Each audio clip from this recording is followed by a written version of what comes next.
Now, the word cat derives from the Latin catulus, Clive.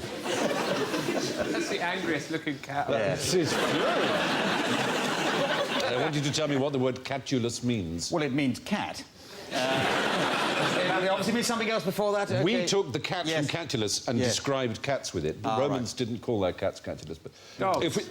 Yes, is the right answer. Catulus meant a dog. In the picture. It was there. See what you see, Nay. See what you see. That was the clues on the picture there.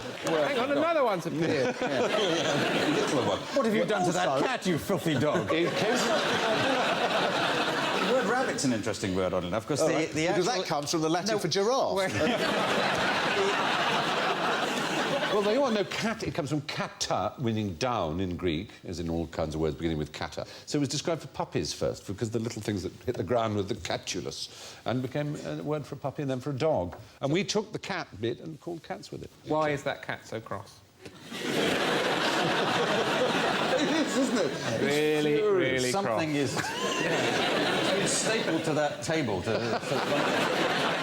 It's been made to pose for that photo. I said I'll do a picture with two other cats. And I'm going to get onto my agent. I am not a dog. Second time this week. I'll do this one more and then I'm going. It's a wonderful theory, because the more you look into its eyes, the crosser it seems to get, doesn't it? It's just absolutely... Puss is actually from the ancient Egyptian, pasht, meaning cat, or moon, incidentally. Why is pussy another word for front bottom? I don't know, it's not my area of expertise. We've covered before. Fingers on buzzers, please. Take a look at this. This is Tommaso, the world's richest cat. According to legend, how many lives does he have? Well, now, usually, they have one less than 10. Yes. One more than 8.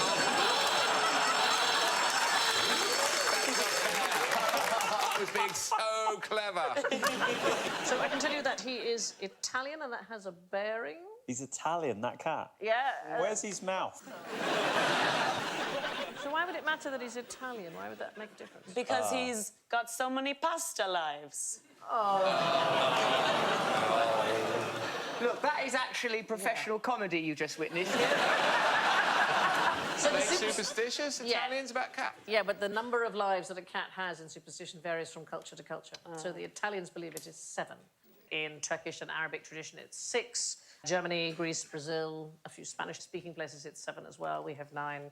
Tommaso is possibly just one of the world's richest cats. He was a stray adopted by an elderly Italian woman named Maria Assunta, and when she died in 2011, she bequeathed him $13 million to make sure he would be loved and cuddled. I would totally do it, and I don't like cats. I'd sit at the bottom of an old man's bed and drink milk naked for 13 million, for probably 20 quid. Why do so many cultures have an idea that cats always come back? It's more they're cheating death, isn't Yeah, that the they thing? cheat death. They fall off a roof and they walk And away. I mean, lots of people think that if you put them in a tumble dryer, they will die. They will. Eventually. On the 9th time. He's still alive! Go again! This is the 8th cycle. I can't even touch him, he's so hot! Meow bang, meow bang. Can you put my socks in with it? Where does the phrase "there isn't room to swing a cat" come from? Cat swinging. The nine tails when they're... Cat of 9 tails? No, it's not that, oddly enough. You'd think it was. Literally, it means what it says. It's just a kind of common folk expression, meaning to swing a cat around. But the first use of cat of 9 tails is 1695 in the English language. And at least 40 years earlier than that, there are references to not being able to swing a cat. Do you know where the whole 9 yards comes from? The whole 9 yards? The whole 9 yards? No, is it... Alan's doing cat stuff. It's an American sporting, isn't it? Yeah, but how would you swing it, though? I mean, there's that way, but then there's also that way, up and down. Round and round. One thinks by the tail, definitely, whatever. Do you do it in a big loopy swing, or do you get some speed up? The first cat to be cloned was called Rainbow, and her clone was known as CC.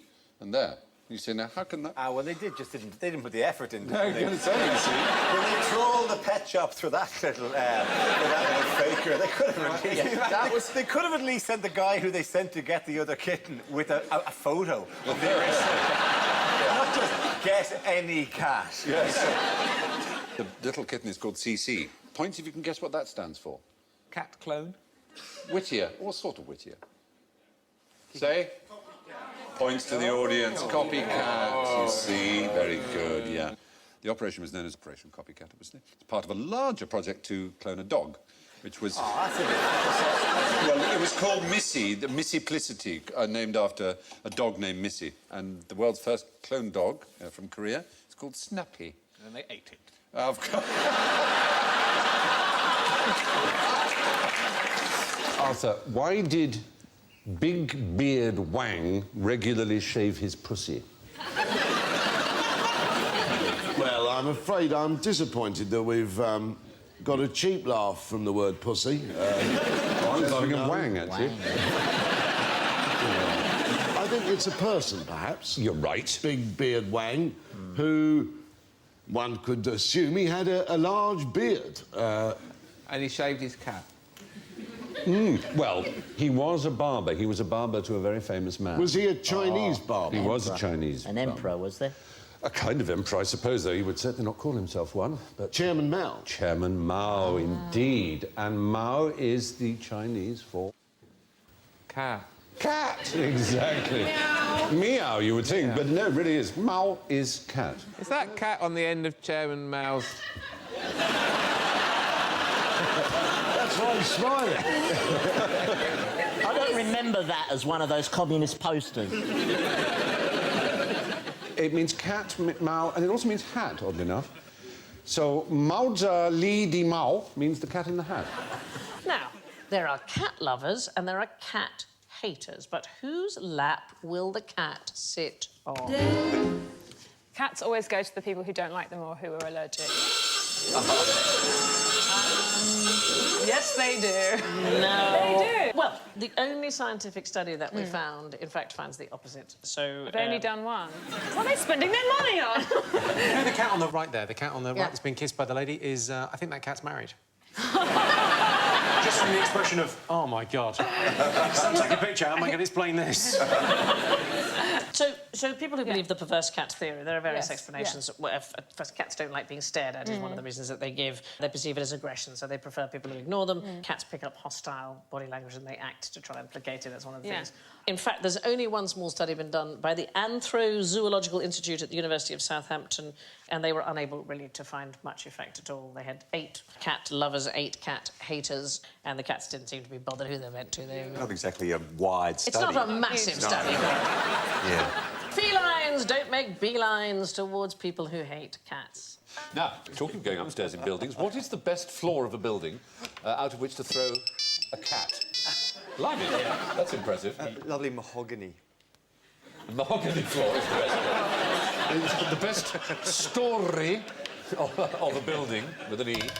It's only a guess. I'm guessing, but I reckon it must be about the 5th floor, something like that. Because if it's too, assuming you're trying to do the cat some harm, which I object to, but if you want to kill the cat, if that's the idea, if it was only the 1st floor, it would survive because they're very springy animals. And if you go too far up, I'm guessing they form a sort of parachute with and they float down. But like the 5th floor would be about right, and they'd be still hurtling, and the parachute effect wouldn't come in. Yeah, absolutely right. But the fact is, we don't want to harm them. We want to be nice to them. We want them to survive. Oh, well, the very, very high floor, then. Well, the 7th. Anything higher than the 7th. They experimented by studying, not by throwing cats out the window. They studied 132 cases of cats falling out of windows in New York. This is the American Veterinary Centre. 132 cases of cats falling or being pushed out of windows and surviving. And the injury rate went up. The average was... The average was from about the 5th floor. God. And the higher up you went towards the 5th floor, the more injuries there were. But the moment you got to 7 and past 7, the fewer injuries there were. Because they can reach a terminal velocity, which is 60 miles an hour, from whatever floor. From an aeroplane, cats have survived. And like a squirrel, they spread themselves out and parachute, as it were, parachute out of the 6th floor window. They haven't got time to get to that terminal speed and to get the position right. Exactly. Have they done this Have they done this with other animals? Have they done hamsters, dogs? I'm not sure. Cows. I'd like to see them do cows. I fear somehow these cows... There's a man in Shropshire who catapults cows. Yeah. He puts them on a catapult and flies them through the air, hundreds and hundreds of yards. Does that not harm? Dead cows. Oh, dead cows. Yeah. Oh, right. But I would urge people at home not to try it with your cat if you're a young person. No. Not because it isn't valuable and scientific, but because of the mad letters I get from cat people every time. Do not throw your cats off anything or off a wall or not. Just let them be. Or at least not from lower than the 7th. That's the idea. Thank you for watching. Do remember to subscribe to the QI channel and click here to watch more videos.